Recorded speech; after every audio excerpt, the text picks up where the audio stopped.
அதிபர் Trump அமைஞ்சிக்கிற councillor எலெக்ஷனில் நிற்கிறாருன்னு சொன்னால் கூட அந்த உலகம் நம்பும் போல இருக்குது. எதுக்கு சொல்கிறேன் அப்படின்னா, நேற்று வந்து ஒரு பிரபல பத்திரிகையாளர் ஒரு ட்வீட் ஒன்று போட்டிருக்கிறாரு. அதை பார்த்தோன்னே எனக்கு பெரிய ஷாக்கு. அதை தொடர்ந்து பல பேர் அதை வந்து அதுக்கு ரெக்கையெல்லாம் கட்டி ஒரு பெரிய செய்தியாக மாற்றிக்கிட்டு இருக்காங்க. என்னடா செய்தி அப்படின்னா, விஜய் வந்து 27ஆம் தேதி டிசம்பர் 27ஆம் தேதி மலேசியா போகிறாரு. அங்கு வந்து ஜனநாயகன் படத்தினுடைய ஆடியோ லான்ச்சு ரொம்ப பிரம்மாண்டமாக நடக்க போகுது. இதெல்லாம் உங்களுக்கு தெரியும். கிட்டத்தட்ட 1,00,000 பேர் திரள்கிற அந்த ஆடியோ லான்ச்சு ஒரு கின்னஸ் ரெக்கார்டாக மாறப்போகுதுங்கிற அளவுக்கு பேசுகிறாங்க. ஸோ இப்படிப்பட்ட சூழ்நிலையில் இந்த ஆடியோ லான்ச்சு தான் விஜயினுடைய சினிமா கரியரில் கடைசி ஆடியோ லான்ச்சு. இதற்கப்புறம் வந்து ஆடியோ லான்ச் எல்லாம் கிடையாது.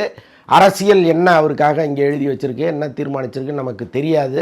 2026 தேர்தல் ரொம்ப சீக்கிரம் வந்து விஜய்க்கு இந்த மக்கள் என்ன இடத்த கொடுக்க போகிறாங்க அப்படிங்கிறதெல்லாம் தெரிஞ்சிருச்சுன்னா கொஞ்சம் நிம்மதியாக இருக்கலாம் போல இருக்குது. ஏன்னா தினந்தோறும் விஜய்க்கு பிடிக்காதவர்கள் என்னென்னவோ கதைகளை இங்கே கட்டிக்கிட்டே இருக்காங்க. எல்லா கதைகளுமே விஜயை தரைமட்டமாக்கணுங்கிற ஒரே நோக்கத்தோடு சொல்லப்படுகிற கதைகள் தான். அதில் ஒன்றும் தப்பு இல்லை. ஏன்னா அரசியல் இன்றைக்கி வந்து சோசியல் மீடியா கைக்கு போயிருச்சு. சோசியல் மீடியாவில் ஒரு கருத்தை நாம் விதைச்சோம்னா அதை மக்கள் வந்து நம்புகிறாங்க. அப்படிங்கிற அளவுக்கு இன்றைக்கி பல அரசியல் கட்சிகள் ஐடி விங்குகளுக்கு கொடுக்குற தொகைங்கிறது ஒரு மிகப்பெரிய தொகையாக மாறி இருக்கு. அப்புறம் வந்து இந்த சோசியல் மீடியா தான் எதிர்காலத்தை ஆளப்போகுது, அதில் விதைக்கப்படுகிற கருத்துக்கள் தான் மக்கள் மனதில் ஓட்டுகளாக மாறப்போகுது அப்படிங்கிற அளவுக்கு எல்லா கட்சிகளுமே நினைக்கிறதுனால எல்லாருமே அதற்குள் இறங்கி பரபரப்பாக வேலை பார்த்துட்ருக்காங்க. அதில் பல பொய்கள் அடித்து விடப்படுகிறது. அப்படி ஒரு பொய் தான் இது. என்னடா பொய் அப்படின்னா, விஜய் வந்து இந்த கடைசி ஆடியோ லான்ச்சில் கலந்துக்க சொல்லி ரஜினிக்கு ஃபோன் பண்ணாராம். விஜயே ஃபோன் பண்ணாராம். ரஜினி வந்து அதை மறுத்துட்டாராம். அதுக்கப்புறம் கமலுக்கு ஃபோன் பண்ணியிருக்காரு. கமலும் அதை மறுத்துட்டார். அதற்கப்புறம் அஜித்துக்கு ஃபோன் பண்ணியிருக்கிறாரு. அஜித் வந்து நான் அப்புறம் சொல்கிறேன் அப்படின்னு சொல்லியிருக்காராம். இது வந்து அந்த மூத்த பத்திரிகையாளர் போட்டிருக்கிறது. அவர் வந்து யாரோ ஒருத்தர் இப்படி ஒரு தகவலை போட்டிருந்தால் நம்ம உட்காந்து இங்கே பேச போகிறதே கிடையாது. அவர் ஒரு பிரபல பத்திரிகையில் பணியாற்றுகிற ஒரு மூத்த பத்திரிகையாளர் அப்படிங்கிறதுனால இப்படி ஒரு கருத்தை அவர் போட்டிருக்கிறாரு. அது நடப்பதற்கு வாய்ப்பு இருக்கா அப்படின்னு அவர் யோசிச்சிருந்தாருன்னா அதை போட்டிருக்க மாட்டார். இன்னொன்று, இங்கே திரையுலகத்தில் பல்லாண்டு காலம் சுற்றிக்கிட்டு இருக்கிற நிருபர்களுக்கு தான் ஒருத்தருடைய மனநிலையும் தெரியும். இவங்கள்லாம் எப்பேற்பட்டவங்க, ஒருத்தருக்காக இன்னொருத்தர் வந்து ஒரு செங்கல்ல கூட நகர்த்தி வைக்க மாட்டாருங்கிறதெல்லாம் இங்கே உள்ளவங்களுக்கு தான் தெரியும். ஆனால் இது புரியாத பல பேர் வெளியில் உட்காந்துக்கிட்டு இப்படியெல்லாம் நடந்திருக்கு அப்படின்னு ஒரு விஷயத்தை சொல்கிறது இருக்குல்ல, அதை விட ஆபத்தம் இந்த உலகத்தில் வேறு ஒன்றுமே கிடையாது. இன்னொன்று, விஜய்க்குன்னு ஒரு குணம் இருக்குது. அந்த குணத்தை அருகிலிருந்து பார்த்தவங்களுக்கு தான் தெரியும். அவர் வந்து எப்படி அஜித் ஒரு விஷயத்தை கையில் எடுத்தாருன்னா ரொம்ப கான்ஃபிடண்ட்டாக அதில் உறுதியாக நிற்பாரோ அந்த மாதிரி ஒருத்தர் விஜய்.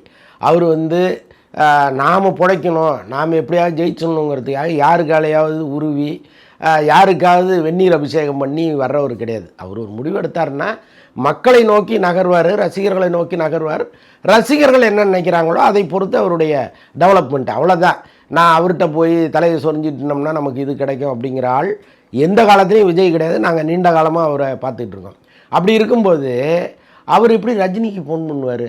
உங்களுக்கே தெரியும் இந்த காக்கா கழுகு கதை எவ்வளோ பெரிய பிரச்சனையாக இங்கே மாறுச்சுன்னு. அதற்கு விஜய் ஒரு பக்கம் முற்றுப்புள்ளி வச்சுட்டா கூட முற்றுப்புள்ளி வைக்கப்படவே இல்லைங்கிறது தான் உண்மை. இவருடைய ரசிகர்களும் அவருடைய ரசிகர்களும் எதிரெதிர் துருவங்களில் தான் நின்றுட்டு இருக்காங்க இந்த நிமிஷம் வரைக்கும். இன்னொன்று, ரஜினியை பொறுத்தளவுக்கு விஜயகாந்த் அரசியலுக்கு வரும்பொழுதே அவர் பெருசாக வெளிப்படையாக அவருக்கு வாழ்த்து கூறினவரும் கிடையாது, அவருக்காக ஆதரவாக நின்னவரும் கிடையாது. உள்ளபடியே பார்த்தீங்கன்னா அவர் விஜயகாந்த் பக்கத்தில் நின்று இருக்கணும். ஏன்னா விஜயை விட விஜயகாந்தோட நெருங்கி பழகியவர் ரஜினி. விஜயகாந்த் வந்து பல முறை ரஜினிகிட்ட பேசியிருக்காரு, ரஜினிக்காக பேசியிருக்கிறாரு. அது மாதிரி ரஜினியும் விஜயகாந்தோடு பல முறை வந்து ட்ராவல் பண்ணியிருக்காங்க பல்வேறு விஷயங்களில். ஸோ அப்படி இருக்கும்போது தன்னுடைய நெருங்கிய நண்பர் ஒருத்தர் அரசியலுக்கு வந்திருக்கிறாரு, அவருக்கு நம்முடைய ரசிகர்களை கொஞ்சம் ஆதரவு படுத்துகிற அளவுக்கு ஏதாவது ஒன்று செய்வோம்னு எந்த காலத்துலேயாவது ரஜினி நினச்சிருக்கிறாருன்னா எந்த காலத்துலேயும் கிடையாது.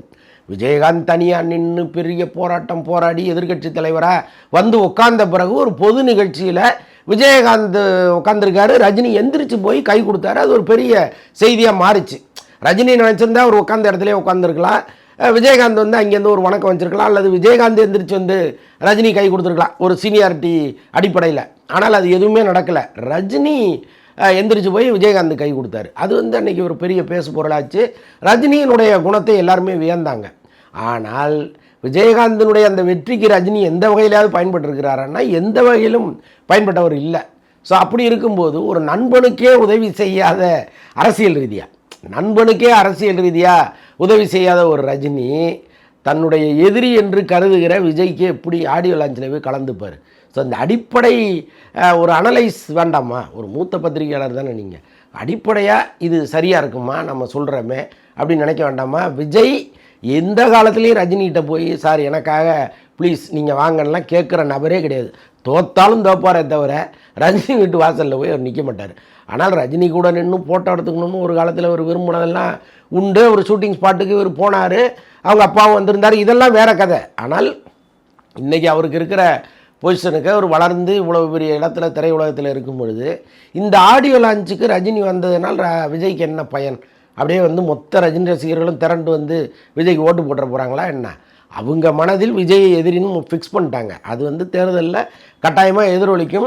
ஒருவேளை இந்த எல்லாரையும் சந்தித்து ஒரு ஆதரவு கேட்கணும் அப்படின்னு நினச்சி விஜய் ஒரு கேம்பெயின் மாதிரி கிளம்பி போகிறாரு, ஒரு மூத்த அரசியல்வாதி நல்ல கண்ணு மாதிரி ஒருத்தர்கிட்ட ஆசீர்வாதம் வாங்க போகிறாரு, அப்படியே வந்து ரஜினி வீட்டுக்கும் வந்தார் அப்படின்னா அதில் ஏதாவது லாஜிக் இருக்குது. ஆனால் இப்போது என்னுடைய ஆடியோ லான்ச்சுக்கு நீங்கள் வாங்கன்னு ரஜினிகிட்ட பேசுகிறதுக்கு ஏதாவது லாஜிக் இருக்கா?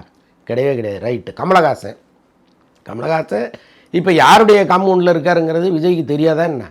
அவரும் திமுகவினுடைய ஒரு ஆதரவாளராக மாறிட்டாருங்கிறது விஜய்க்கு யாராவது சொல்லி தான் தெரியணுமா? தானாக தெரியாதா?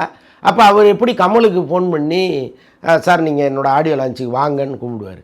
அதுவும் ஒரு பேஸ்லெஸ்ஸான ஒரு விஷயம் தானே. ஸோ அதை சொல்கிறாங்க. எல்லாத்தையும் தாண்டி அஜித்துட்டு வந்தாங்க பாருங்கள், அங்கே இருக்குது இந்த காமெடி. நான் கூட விஜய் கட்சி ஆரம்பிக்கும்போது அஜித் வந்து ஒரு வாழ்த்து கடிதம் அனுப்புவாரெல்லாம் நினச்சேன். நானே பேசியிருக்கேன். அது வந்து அப்படி ஒரு தகவல் ஒன்று சோஷியல் மீடியாவில் வருவதற்கு முன்னால் திரையுலகத்தில் ரகசியமாக பேசப்பட்டுச்சு. இது மாதிரி அஜித்துக்கு வந்து விஜய் மீது ஒரு கார்னர் இருக்குது, ஒரு சாஃப்ட் கார்னர் இருக்குது, வரட்டுமே நாம் செய்யாததை அவர் செய்கிறாரு, செய்யட்டுமே, ஒரு வாழ்த்து கடிதம் கொடுப்போம்னு அவர் நினச்சதாலாம் இன்றைக்கி ஒரு தகவல் வந்துச்சு. அதன் அடிப்படையில் நானே கூட சொன்னேன். ஆனால் விஜய் இன்னைக்கு அரசியல் கட்சி ஆரம்பித்து ஒரு எதிர்க்கட்சிகளை விமர்சிக்கிற அந்த வேகம் இருக்குல்ல, முக்கியமாக திமுகவையும் பாஜகவையும் அவர் விமர்சிக்கிற அந்த வேகம் இருக்குல்ல, அந்த வேகத்திற்கு அஜித் ஒருபொழுதும் ஒத்துழைப்பு கொடுக்க மாட்டார். ஏன்னா அவருக்கு அவசியம் இல்லாதது அது. அவர் ஒருவேளை அரசியலுக்கு வந்து யாரை எதிர்க்கணுமோ அது துணிச்சலாக எதிர்ப்பாரே தவிர யாரோ ஒருவர் எதிர்க்கிறார் நாமும் போய் பக்கத்தில் நிற்கணும், அதனால் ஏற்படுகிற கெட்ட நஷ்டங்களை நாம் சந்திக்கணும்னு ஒருபோதும் அஜித் நினைக்கவே மாட்டார். அது வந்து எப்படி இவங்க அஜித்துக்கு விஜய் ஃபோன் பண்ணாருன்னு ஒரு கட்டுக்கதையை கிளப்பி விட்றாங்கன்னு நமக்கு புரியல.